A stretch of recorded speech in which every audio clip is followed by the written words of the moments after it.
Selamat petang, salam sejahtera. Terima kasih Anda bersama dengan saya di Nazilin Unity Channel. Petang ini isu yang paling hangat melibatkan perbelanjaan iklan Rm 700 juta daripada dua kerajaan yang terdahulu sebelum kerajaan pimpinan Datuk Seri Anwar Ibrahim. Saudara-saudara sekalian, bagi memikirkan perkara ini kita amat kecewa kerana nilai 700 juta itu bukan satu nilai yang kecil. 700 juta adalah nilai yang sangat besar dan luar biasa. Kalau digunakan untuk pembangunan negara, kita jangkakan beberapa buah hospital atau buah sekolah boleh dibina.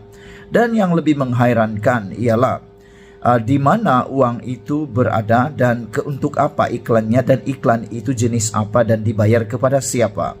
Itu sebabnya seorang menteri yaitu Fahmi Fadzil turut menyatakan bahawa menjadi hak rakyat untuk mengetahui bagaimana Rm 700 juta bagi iklan publicity yang dibelanjakan dua kerajaan terdahulu. Tidak salah untuk rakyat untuk bertanya dan cuba mengorek isu tersebut. Ada orang yang marah apabila dikorek isu ini, tetapi untuk makluman kita semua, nilai Rm 700 juta itu sebahagiannya datang daripada para pencukai, para pembayar cukai yang ada di Malaysia. Maka itu sebabnya rakyat Malaysia memang sangat berhak, mempunyai hak untuk mengetahui di mana uang yang dibayar itu, cukai yang kita bayar itu kemana. Kalau sekadar untuk membuat iklan sehingga 700 juta, itu memang boleh kata sudah melampau. Kemana uang itu, kepada siapa, dan iklannya untuk apa? Kalau iklan itu untuk mendapatkan pelaburan, menambahkan pendapatan negara, ini tak apa. Tapi kalau untuk sekadar nak dapatkan promosi, publicity bagi orang-orang tertentu, parti-parti tertentu, itu adalah tidak adil sama sekali. Itu sebabnya kita setuju apabila Fahmi Fadzil kata, rakyat berhak tahu bagaimana 700 juta bagi iklan publicity dibelanjakan dua kerajaan terdahulu. Rakyat berhak tahu bagaimana 700 juta ringgit bagi iklan dan publicity dibelanjakan oleh kerajaan terdahulu, kata Menteri Komunikasi Fahmi Fadzil. Menerusi catatan di media sosial X hari ini, beliau berkata perbelanjaan tersebut adalah sangat besar. Ini bukan sangat besar, tapi ini melampau besar.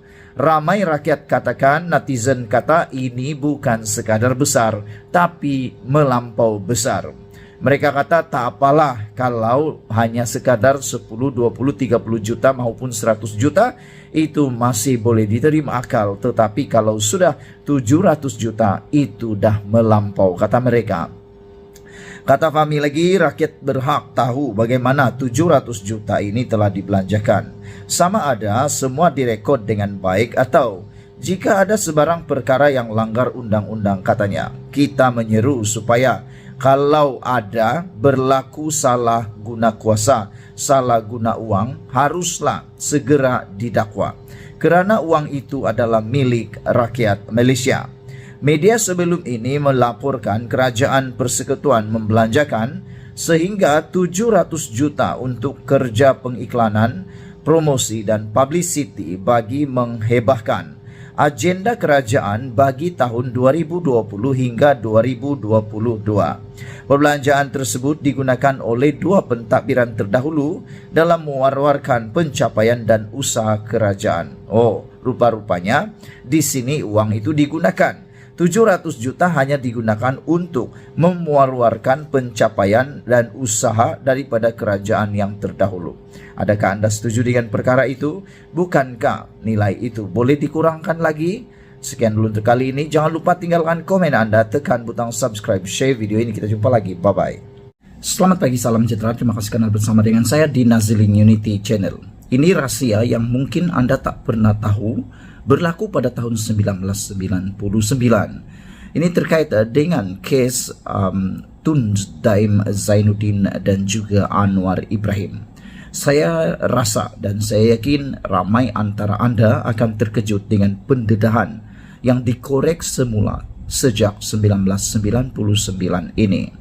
Rupa-rupanya zaman awal ledakan reformasi, Datuk Seri Anwar Ibrahim membuat laporan polis terhadap Daim Zainuddin. Masa tersebut, para pejuang-pejuang baru sahaja muncul dan belum hadir yang lainnya. Ini apabila kebanyakan mereka semua mencetak free dan sebar juga secara free. Anwar buat laporan polis terhadap Tun Daim. Saudara-saudara sekalian, laporan polis Datuk Seri Anwar Ibrahim terhadap rasuah Tun Daim Zainuddin sebenarnya telah pun dibuat pada 30 Julai 1999.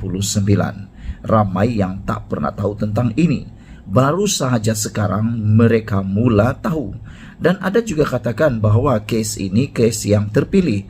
Sebenarnya menurut daripada laporan ini, kes ini bukanlah kes yang terpilih. Kenapa? Kerana ianya telah pun bermula sejak 1999.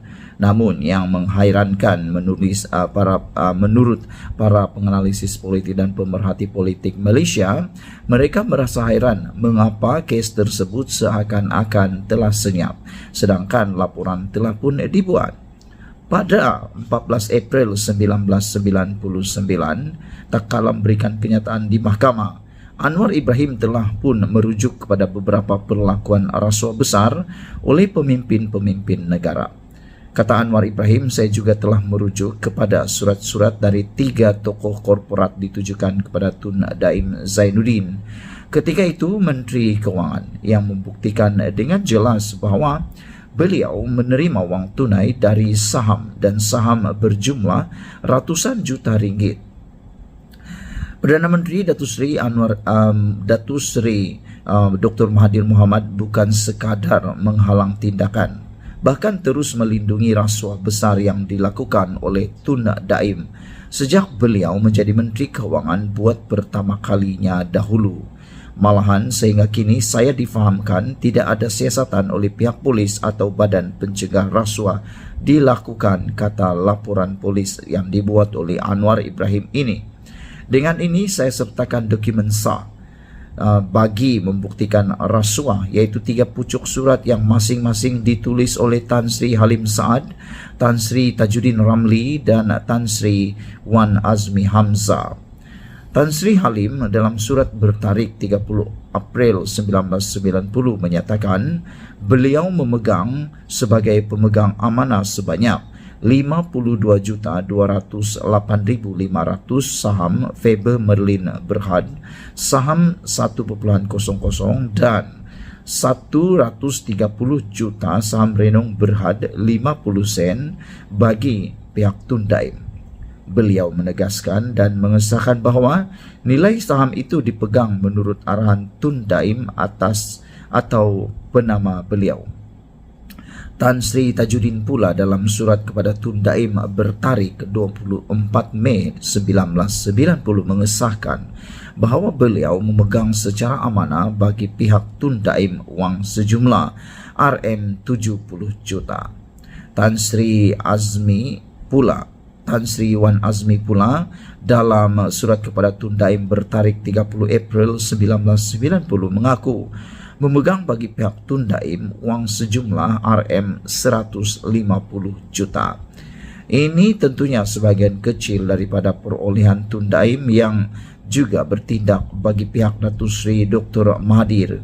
Saya menerima maklumat bahawa sebahagian besar wang tersebut adalah hasil pengagihan saham Resort World, syarikat perjudian yang disenaraikan atas kelulusan Tun Daim sejurus sebelum meninggalkan Kementerian Kewangan pada tahun 1991 dahulu, kata Anwar dalam surat dalam cetakan laporan polis tersebut. Dengan kaedah sedemikian, beliau tidak menggunakan kedudukannya dalam kerajaan bagi mengambil manfaat bagi dirinya. Bagaimana pula dengan puluhan syarikat lainnya? Saya yakin bahawa dengan cara sedemikian Tun Daim dengan restu Datuk Seri Dr. Mahathir telah berjaya mengumpulkan berbilion ringgit. Saya juga telah mendapat maklumat bahawa syarikat Hati Budi yang dahulunya dikatakan dikuasai oleh UMNO telah diluputkan kepentingan oleh 2 orang penama, iaitu Tan Sri Halim Saad dan Datuk Anwar Othman. Adalah difahamkan 400 juta saham yang dipegang oleh Datuk Anwar Othman yang disebut sebagai amanah untuk UMNO telah diarah oleh Tun Daim supaya dipindah kepada syarikat United Engineers dan Tan Sri Halim. Apabila saya laporkan masalah tersebut kepada Datu Sri Dr. Mahathir dalam tahun 1996, kata Anwar Ibrahim, beliau menyatakan bahawa Tun Daim yang akan menguruskannya dan mengarahkan saya supaya jangan mencampuri hal tersebut. Hanya setelah saya mendedahkan maklumat tersebut, maka Tun Daim segera berdalih menyatakan dalam Perhimpunan Agung UMNO 1999 baru-baru ini bahawa wang dan saham dari 3 ahli korporat itu adalah untuk UMNO.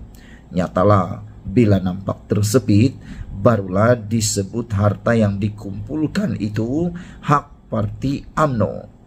Setahu saya, berdasarkan bukti surat dan dari akaun dan maklumat Majlis Tertinggi atau Perhimpunan Agung UMNO, tidak pernah timbul sama sekali kepentingan parti. Keduanya, selaku Menteri Keuangan, menerima sumbangan pribadi beratus-ratus juta ringgit adalah rasuah besar dan pecah amanah jenayah. Sekiranya beliau sekarang mendakwa bahawa wang tersebut adalah hak parti, beliau tetap bersalah kerana tidak pernah memberi laporan kepada parti tentang wang tersebut. Hanya apabila saya mendedahkan mengenainya, baru beliau menyebutnya dalam Perhimpunan Agung yang lalu, kata Anwar Ibrahim dalam surat ini. Pertemuan dan teguran tentang masalah tersebut semasa saya berada dalam parti dan kerajaan telah menimbulkan kemarahan Perdana Menteri dan ketakutan di kalangan kuncu-kuncunya, terutama Tun Daim. Hanya orang-orang rasuah punya kepentingan bersama yang akan terus melindungi perlakuan rasuah berjumlah berbilion ringgit. Dari maklumat yang diberikan ini saja terbukti rasuah berbilion ringgit dan pecah amanah jenayah. Saya juga sedar tanggungjawab besar polis dan BPR untuk menyiasat dan bertindak. Rasuah telah menjadi parah dan berpunca di kepala dan merebak ke bawah, yang memerlukan ketegasan dan keberanian untuk bertindak sebelum negara dimusnahkan oleh mereka. Disertakan bersama ini Exhibit A, Surat Tan Sri Halim Saad; Exhibit B, Surat Tan Sri Tajuddin Ramli; Exhibit C, Surat Tan Sri Azmi Wan Hamzah. Ditulis oleh Anwar Ibrahim. Laporan polis bertarikh 30 Julai 1999 pada 12.28 tengah hari. Sekian dulu untuk kali ini. Jangan lupa tinggalkan komen Anda, tekan butang subscribe. Kita jumpa lagi. Bye-bye.